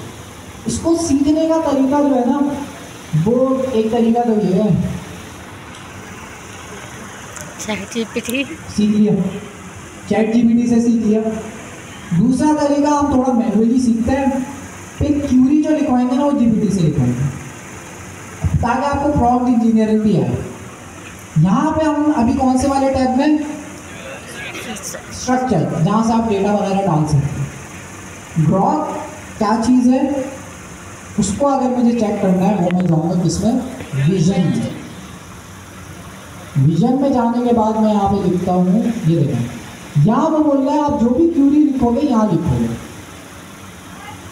अच्छा, क्यूरी का सिंटेक्स क्या होता है वो अभी हम सीखते जाएंगे, छोटी छोटी लिख के। बट वो अगर मैं सिंटेक्स भूल भी जाऊँ तो मसला नहीं है, जीपीटी मेरी हेल्प कर देगा ग्रॉक बनाने में। जी, स्कीमा क्यों बनाते हैं?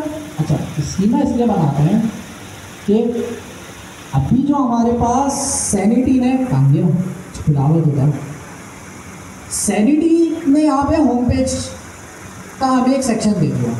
होम पेज के अंदर हमने एक होम पेज बना भी लिया। इस पे जब मैं जाता हूँ तो यहाँ देखो क्या क्या चीज़ें, फील्ड्स, पैराग्राफ और क्या इमेज का भी था नीचे, इमेज, बटन टैग्स। इस सैनिटी को कैसे पता कि मुझे ये फील्ड्स ऐड करनी है? सैनिटी को मैं कैसे बताऊंगा? स्कीमा के थ्रू, उसके अलावा मैं नहीं बता सकता। तो सैनिटी सिर्फ स्कीमा पढ़ता है और उस हिसाब से फील्ड्स वगैरह बना देता है। तो स्कीमा हम इसलिए यूज़ करते हैं ताकि हम सैनिटी को बता सकें कि हमें कौन कौन सी फील्ड्स चाहिए। जी, क्या चेंज कर सकते हैं? सब चीज़ें ऐड कर सकते हैं। आगे आप हीरो सेक्शन बना सकते हैं और भी सेक्शन, टेस्टिमोनियल, रिव्यूज, फुटर, सारे सेक्शन आप बना सकते हैं। अगर होम पेज है यहाँ पे, उसके बाद होम पेज के बाद आप अबाउट पेज का बनाना चाह रहे हैं तो अबाउट का अलग डॉक्यूमेंट बनेगा।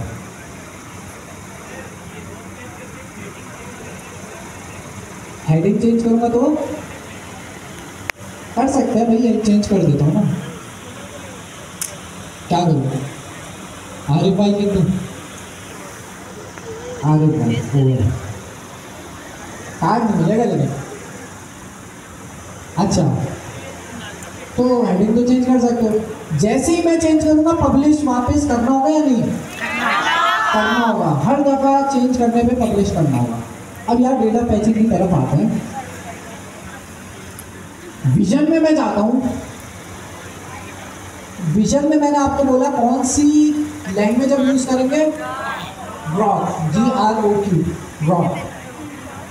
तो एक आपने स्कीमा नाम याद रखना है, एक ग्रॉक।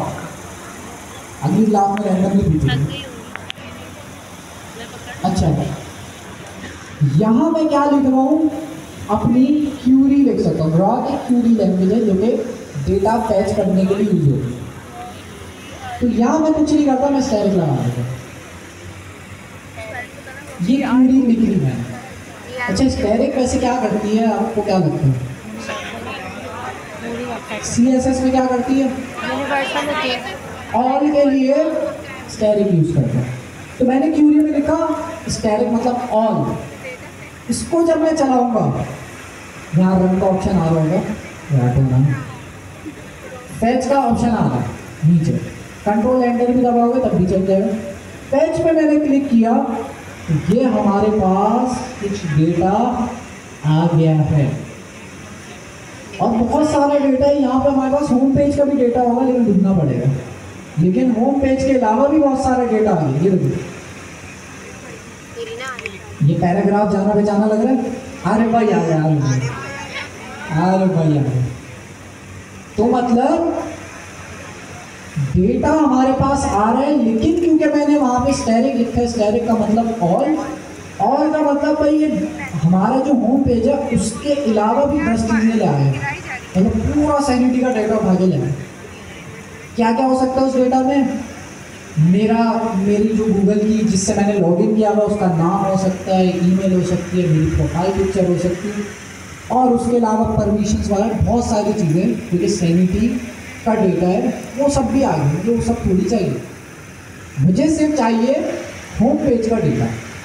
लेकिन ये सारा डेटा लिया, पूरा सैनिटी का डेटा उठा लिया मेरे प्रोजेक्ट का, किसी और के प्रोजेक्ट का नहीं, मेरे प्रोजेक्ट का। अब मुझे इस क्यूरी के अंदर ही कुछ छेड़खानी करनी होगी जिससे सिर्फ मैं होम पेज का डेटा मंगवा सकूँ। तो क्यूरी ऑल के आगे ही मैं लगाऊंगा round brackets, oh sorry check कर रहा है, स्क्वायर ब्रैकेट्स,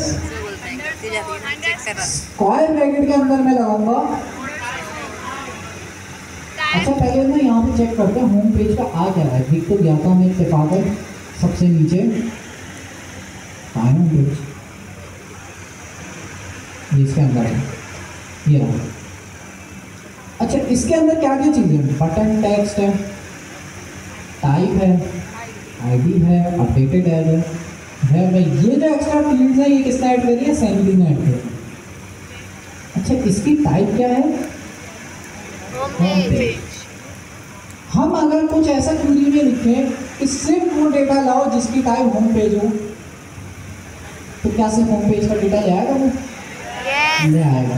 तो हम इसी को दिमाग में रखते हुए ये सैनिटी ने कुछ भी डेटा रखी है इसके साथ, हमारे डेटा के साथ, ताकि हम इजीली डेटा फैचिंग कर सकें। तो अपनी क्यूरी के साथ मैंने लिखा यहाँ पे underscore type equals to home page. तो हम कह रहे हैं जो हमारी टाइप बराबर हो होम पेज के, सिर्फ वो डेटा ला। तो हमने सबसे पहले कहा सारे डेटा में से जिसकी टाइप होम पेज हो वो डेटा ले आओ। तो ये हमारी एक क्यूरी हो गई है। इसको चला के देखते हैं इसमें क्या क्या चीज़ आती है। एंटर। तो अब हमारे पास जो डेटा आया है उसमें होम पेज के डेटा के अलावा कुछ और चीज़ नज़र आ रही है? नहीं। अब सिर्फ हमारे पास होम पेज का डेटा आ रहा है जिसके अंदर बटन टेक्स्ट है, इमेज है। इमेज के अंदर भी दो तीन चीज़ें हैं इंपॉर्टेंट। पर फिलहाल इसको बैठ के रखते हैं। उसके बाद टाइप वाली चीज़ सैनिटी ने खुद ऐड करी थी, आईडी भी सैनिटी खुद ऐड किया था। मैंने इसको लास्ट कब अपडेट करा था वो भी सैनिटी खुद ही लिख रहा है। लास्ट मैंने कब क्रिएट किया था इसे वो भी लिखा है। सारी चीज़ें जो है एक्स्ट्रा डेटा भी इसने दिया है, बट हमारे काम में ये सब डेटा नहीं है। हमारे काम की क्या क्या चीज़ें हैं? बटन टेक्स्ट, इमेज, उसके अलावा पैराग्राफ, हेडिंग और इमेज। अगर मैं इस क्वेरी को थोड़ा और चेंज करूं, क्या मैं सिर्फ ये 4 चीज़ें मंगवा सकता हूँ या ज़रूरी है कि पूरा का पूरा ही डेटा है? मंगवा सकते हैं। बुक्स की एपीआई में क्या होता था? जब मैं बुक्स का डेटा फैच करने की रिक्वेस्ट करता था तो सारा डेटा आता था या मैं अपनी मर्जी से मंगवाता था? अपनी मर्जी से। सारा आता था। ग्रॉक के अंदर ये फीचर है, इस क्वेरी लैंग्वेज की हेल्प से जो सैनिटी ने बनाई है अपने प्लेटफॉर्म के लिए, उसका ये ऑप्शन है कि आप जो है स्पेसिफिक फील्ड्स मंगवा सकते हो। जैसे स्क्वायर ब्रैकेट के बाहर में आता हूँ, कर्ली ब्रैकेट लगाता हूँ, कर्ली ब्रैकेट के अंदर मैं लिखता हूँ नेम। नेम तो कुछ है ही नहीं, सॉरी, क्या है? हेडिंग। हेडिंग हमने एक नाम रखा था। अच्छा हेडिंग ही है ना, यहाँ पे आगे मैं वेरीफाई कर लूँगा इसका नाम क्या है? हेडिंग नाम, हेडिंग। तो हेडिंग यहाँ पे भी सेम टू सेम लिखना होगा। एंटर करते हैं तो क्या चीज़ आ गई? सिर्फ अरे भाई आ गई, सिर्फ हेडिंग आ गई। इसी तरह से मैं यहाँ इसी के नीचे अगर मैं लिखूँ पैराग्राफ, तो पैराग्राफ आ गया? नहीं आया। क्या क्या गलती करी अपने जॉब के अंदर? कॉमा लगेगा, कॉमा वाली प्रैक्टिस तो हर जगह कॉमा है, कॉमा लगेगा। एंटर। तो अब क्या क्या चीज़ें आई हैं? हेडिंग और पैराग्राफ। जैसे जैसे मैं ग्रॉक क्वेरी लिखता जाऊंगा वैसे वैसा मैं डेटा मंगवा सकता हूँ अपनी मर्जी से। तो आप देखो, अच्छा और भी चीज़ें मंगवा लेते हैं। इमेज भी मंगवा लेते हैं। उसके अलावा मैं एक और चीज़ मंगवा लेता हूँ, क्या? Button text. ये जो मैंने नाम लिखे हैं इसमें अगर मैंने P कैपिटल रख लिया तो ये चलेगा? नहीं चलेगा। ये जो नाम है ये मैंने सही सही रखने हैं, और ये नाम मैं कहाँ से निकालूंगा? स्कीमा में मैं जाता हूँ। ये जो नेम वाली चीज़ है ना, ये बेसिकली रिप्रेजेंट कर रही है किसको? इन फील्ड्स को। ये जो नेम वाली फील्ड है ना, इसको अगर मैं रखूँ ABC, तो अब यहाँ पर भी मुझे होम पेज की जगह क्या रखना होगा? ABC रखना होगा। तो जो चीज़ मैं स्कीमा के अंदर फील्ड के नेम में रखूँगा वही सेम टू सेम, जैसे हेडिंग में यहाँ हेडिंग लिखा है, वही सेम चीज़ मुझे यहाँ भी क्वेरी के अंदर लिखनी होगी। पैराग्राफ, इमेज, टाइटल, सब चीज़ें मेरे ख्याल में सही लिखती हैं। क्वेरी को मैं चलाता हूँ तो हमारे पास चारों चीज़ें आ गई हैं, heading, paragraph, image, button text. तो दूसरी जो इसमें सीखने वाली चीज़ है वो है ग्रॉक, क्वेरी लैंग्वेज है, जो कि डेटा फैच करने के लिए यूज होती है। तो ज़्यादा मुश्किल नहीं है, आपको थोड़ी बहुत आनी चाहिए बस, बाकी तो आप GPT से हेल्प ले सकते हो ग्रॉक बनाने के लिए। GPT को बोलो भाई मेरे पास, GPT को क्या बोलो? GPT को ये स्कीमा कॉपी करो और GPT को दे दो। और कहाँ है? इसको दे दिया, पूरा स्कीमा पेस्ट कर दिया, और इसको साथ में मैंने कह दिया स्कीमा से पहले कि भाई आई वॉन्ट टू फैच, क्या क्या चीज़ें फैच करनी थी? Heading, paragraph, image, button text. ये 4 चीज़ें मुझे फैच करनी है। I want to fetch the following fields, बल्कि पूरा बता देना। राइट अ ग्रॉक क्यूरी, खैर ग्रॉक, तो बेसिकली ग्रॉक का जो क्यू है वो मेरे ख्याल से क्यूरी को रिप्रेजेंट करता है। राइट अ ग्रॉक, क्या करना है हमें, to fetch the following fields. कि जैसे मैं आप लोगों से बोल रहा हूँ भाई मुझे 4 फील्ड चाहिए, वही मैं इससे बोलूँगा, ये मेरी बात समझेगा, इंग्लिश में भी समझेगा, उर्दू में भी समझेगा और फारसी में भी समझेगा, जैसा आप बोलोगे समझ जाएगा। एंटर। तो अब देखते हैं ये हमारे पास ऑलमोस्ट सेम इससे जनरेट करके दी है, बस एक एडिशनल चीज ये करी है इसने, इमेज का इमेज की URL। जगह पे इमेज का जो URL है वो निकाल के देते हैं। इमेज के अंदर URL के अलावा भी 10 चीज़ होगी, लेकिन हमने यहाँ पे इमेज लिखा है, बट ऑलमोस्ट वही यूरी जनरेट कर दी है। सब चीज़ें ये जनरेट कर सकता है, बस इसको चलाना आना चाहिए और आपको नाम पता होना चाहिए कि जनरेट क्या करना है।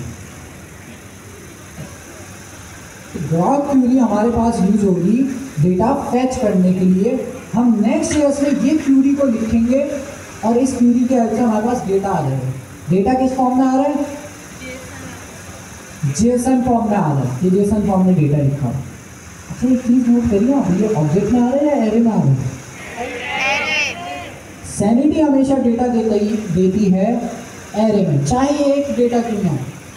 हमारे पास तो एक ही होम पेज है ना, लेकिन वो देगी एरे में, लेकिन स्क्वायर ब्रैकेट लगेगा। वो कह रहा है 0 इंडेक्स के अंदर आपके पास पूरा होम पेज का डेटा है। तो अगर मैं ग्रॉक के अंदर एक छोटी सी चीज़ लिख लूँ जिससे क्या होगा, ये एरे में नहीं देगा, ये ऑब्जेक्ट में देगा। वो क्या लिखूंगा, अपनी क्यूरी के आखिर में स्क्वायर ब्रैकेट लगा के 0। ये क्या करेगा, आईडी के बाद जो मेरा डेटा आ रहा है उसमें जो 0 इंडेक्स में जो भी है बस वो देगा। 0 इंडेक्स में जो भी है वो देगा। हमारे केस में तो है ही सिर्फ 0 इंडेक्स ना, बट ये एरे में रहा है, ये एरे में ही देता है डेटा। तो हम आखिर में अपनी क्यूरी के अगर 0 लगा देंगे तो अब एरे में डेटा नहीं देगा वो क्यूरी। एरे वाली चीज़ गायब हो गई। अब वो कह रहा है डेटा ऑब्जेक्ट के अंदर है, उस ऑब्जेक्ट के अंदर 4 प्रॉपर्टी है, हेडिंग, पैराग्राफ, इमेज, बटन। तो मेन चीज़ ये है कि भाई जो आप क्यूरी जनरेट कराओ उसको यहाँ पे टेस्ट कर लो कि भाई सही दिखिए, क्योंकि इसमें ज़रा सी भी गलती करोगे ना, जैसे कॉमा की मिस्टेक करी थी मैंने, तो ग्रॉक के अंदर यहाँ से आप टेस्ट कर सकते हो भाई सही क्यूरी लिखी है या नहीं लिखी। सही है सवाल। फैचिंग नेक्स्ट ईयर्स में कैसे करेंगे वो हम देख रहे हैं।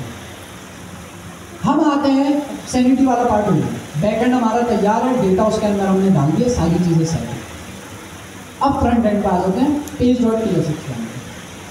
पहला काम ये करना है, सैनिटी में हमने रिक्वेस्ट भेजनी है और डेटा फैच करके नेक्स्ट ईयर्स में लाना है। अभी डेटा सारा सैनिटी पे रखा है, तो डेटा फैच करने के लिए हमने यूज़ किया, हमने सीखा एक क्यूरी लैंग्वेज है जो सैनिटी प्रोवाइड कर रहा है। ये हर जगह आपको नहीं मिलेगी, सैनिटी प्रोवाइड कर रहा है स्पेशली। अब ग्रॉक के यूज़ कैसे करें, यहाँ पे मैं आता हूँ, यहाँ पे मैं लिखता हूँ write a function to fetch data from Sanity using GROQ. कोई कॉम्प्लेक्स मैंने चीज़ लिखी है इसमें, मैंने कहा एक फंक्शन बनाओ जिसके अंदर मैं डेटा फैच करूँ, या मैं इसको बोलता हूँ भाई मेरे होम पेज के अंदर ही ये मेरा होम पेज है और यहाँ मैं फंक्शन नहीं लिखता, मैं कहता हूँ write a code to fetch data from Sanity using GROQ. देखते हैं क्या कोड जनरेट कर रहा है, और नीचे मैंने अपने होम पेज का कोड देख लिया और इसको मैं कह देता हूँ भाई मेक इट वेरी सिंपल, ताकि ये भाई और काम ना कर दे, HTML भी बना के पता नहीं क्या क्या बना। तो make it very simple with TypeScript. देखते हैं। तो ये भाई हमारे पास कोड जनरेट कर रहा है। अच्छा, इसने कहा आपको एक चीज बनानी होगी, क्लाइंट। डेटा फैच करने के लिए आपने एक चीज, एक फंक्शन है बना है सैनिटी का, क्रिएट क्लाइंट, ये आपने यूज करना होगा। अच्छा, मजे की बात, ये जो फंक्शन है ना, ये सैनिटी ने बनाया, हमें वापस बनाने की जरूरत नहीं, हमें बस उस फंक्शन को इंपोर्ट कराना होगा। तो देखते हैं कैसे इंपोर्ट कराते हैं। तो इस वाले स्टेप को हम स्किप कर सकते हैं।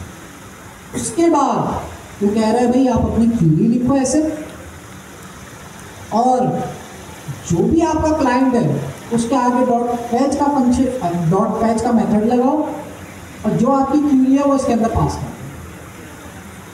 तो आपके पास डेटा आ जाएगा सारा। तो इससे मैंने ये वाली चीज़ इससे भी जनरेट करा के मैं, ताकि अगर मैं भूल जाऊँ तो इससे मैं सीख लूँ, अगर याद है मुझे तो वैसे भी मैं बता सकता हूँ। सबसे पहली चीज़ मुझे चाहिए होगी क्रिएट क्लाइंट का फंक्शन। यहाँ अगर मैं डायरेक्टली लिखूँ क्रिएट क्लाइंट, नहीं आया, नहीं आया। हम जाते हैं सैनिटी के फोल्डर के अंदर, सैनिटी के फोल्डर के अंदर अभी हमने देखा था स्कीमा टाइप्स का फोल्डर, जो कि सैनिटी को सेटअप करने के लिए यूज़ किया था, स्कीमा बनाने के लिए यूज़ किया था। इसको बंद कर देते हैं, इसका काम हो गया फिलहाल। एक और फोल्डर है यहाँ पे लिब को बोलते हैं। लिब के अंदर क्या क्या चीज़ें हैं, client.ts की फाइल सैनिटी में बनाई हुई है। इसको मैं खोलता हूँ तो क्या चीज़ आपको नजर आ रही है यहाँ पे, जो ChatGPT ने कोड लिखा था क्रिएट क्लाइंट वाला, वो सैनिटी ने पहले से लिखा था, तो हमें वापस लिखने की जरूरत नहीं है। हम क्या करेंगे, इसको एक्सपोर्ट किया मैंने क्लाइंट को, इंपोर्ट करेंगे, इसको बस अपने पास इंपोर्ट करेंगे। तो कैसे करेंगे, यहाँ पे मैं आगे लिखता हूँ क्लाइंट। तो जैसे ही मैंने क्लाइंट लिखा, ये खुद ही इसने इंपोर्ट कर दिया, लेकिन मैं आप लोगों को तरीका बताता हूँ। क्लाइंट मैंने लिखा, कंट्रोल स्पेस मैंने दबाया, तो ये देखिए बता रहा है, कंट्रोल स्पेस जब मैंने दबाया तो ये बता रहा है कि कहाँ से आप इसको इंपोर्ट करा सकते हैं। इस पर जब मैं क्लिक करूँगा, इंपोर्ट वाली लाइन इसमें खुद ही लिखी, सारी चीज़ें आसान होगी। अच्छा, क्लाइंट बनी बनाई चीज़ है जो सैनिटी ने बनाई है, उसको बस हमने इंपोर्ट कराना है, और वो कहाँ रखी है, वो सैनिटी के फोल्डर के अंदर, लिब के फोल्डर के अंदर रखी है। ठीक हो गया। क्लाइंट डॉट क्या था, फैच, अरे भाई ChatGPT ने क्या बोला था, फैच। फैच के अंदर हमने क्या लिखनी है, अच्छा बता भी दो, ये बोल रहा है भाई इसके अंदर आपने क्या लिखनी है, ग्रॉक क्यूरी। तो अभी जो मैंने ग्रॉक क्यूरी बनाई हुई थी, उसी को कॉपी पेस्ट कर दूँ यहाँ पर, अंडरस्कोर, तो अपने यहाँ पर आता हूँ, यहाँ मैंने बनाई थी ना, ये देख ग्रॉक क्यूरी, जो कि मैंने टेस्ट कर ली कि भाई सही है। यहाँ पे पहले क्यूरी चला के टेस्ट कर दो, ताकि पता चल जाए भाई क्यूरी में तो कोई गलती नहीं है। तो ये चला के मैंने चेक कर ली थी तो भाई क्यूरी सही है मेरे पास। इस पूरी क्यूरी को मैंने कॉपी किया एज इट इज, यहाँ पर मैं आया, पैच के अंदर पास कर दिया, स्ट्रिंग के अंदर पूरी क्यूरी मैंने पेस्ट कर दी। अच्छा, ये बैक टिक्स मैं यूज़ करता हूँ ताकि अलग अलग लाइनों में ना तो मसला ना हो।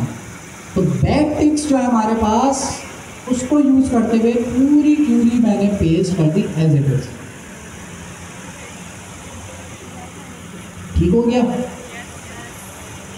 अब ये जो काम किया है, ये जो फंक्शन है, ये क्या करेगा, डेटा, अच्छा उसको मुझे किसी वेरिएबल के अंदर भी स्टोर कराना होगा। तो यहाँ मैं लिखता हूँ कॉन्स डेटा इक्वल्स टू, ठीक है, तो जो भी हमारा डेटा है वो डेटा वाले वेरिएबल के अंदर आ जाएगा। तो कंसोल डॉट लॉग डेटा अगर मैं कराऊँ,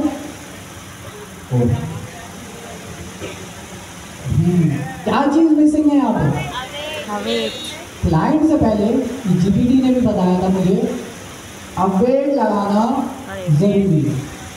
रेसिंग फंक्शन होम अब रेसिंग क्योंकि फंक्शन वेट लगाया तो हमारे फंक्शन को रेसिंग एसी करना होगा। तो अब क्या करेगा, जब तक डेटा फैचिंग ना हो जाए तब तक यहाँ पे वेट करेगा। वेट करेगा, जैसे ही डेटा फैचिंग हो जाएगी आपके पास कंसोल प्रिंट हो जाएगा। तो अब इस कोड को देखो, कोड बहुत सिंपल है। क्लाइंट डॉट फैच का एक फंक्शन है, क्लाइंट हमने इंपोर्ट कराया है यहाँ से, आप लोग भी सेम टू सेम यहीं से कराओगे। और फैच के फंक्शन के अंदर आपने अपनी बस क्यूरी कॉपी पेस्ट कर देंगे, जो कि अभी हमने टेस्ट करें। फिर आपने क्या करना है, डेटा को कंसोल पे प्रिंट करना है। सेव करते हैं, देखते हैं हमारा डेटा हमारे पास आ रहा है या नहीं है। तो मैं अपने ब्राउज़र में क्या जाके होम पेज खोल देता हूँ, लोकल 3000। तो पेज खुल गया, फिर HTML में कुछ नहीं लिखा तो हमारा पेज खाली है। लेकिन कंसोल के अंदर हमारे पास हेडिंग, पैराग्राफ, इमेज, और इमेज के अंदर बहुत सारी चीज़ें हैं जो कि हमें नहीं चाहिए। हमें सिर्फ इमेज को प्रिंट कराना है, इमेज को HTML में शो कराना है। वो देखेंगे कैसे कराना है। बटन टेक्स्ट, तो सारा डेटा फैच हो गया। नेक्स्ट चेज करना। अब इसी डेटा को अगर मुझे HTML में प्रिंट कराना है तो ये मुश्किल चीज़ है। रिटर्न में रख के यहाँ पे आके मैं लिखूंगा, अच्छा क्या क्या चीज़ें आ रही हैं, हेडिंग है, पैराग्राफ है। तो हेडिंग प्रिंट कराना से हेडिंग के लिए तो मैं लिखूंगा डेटा डॉट हेडिंग हेडिंग तो हमारे पास होम पेज के अंदर हेडिंग शो होनी चाहिए।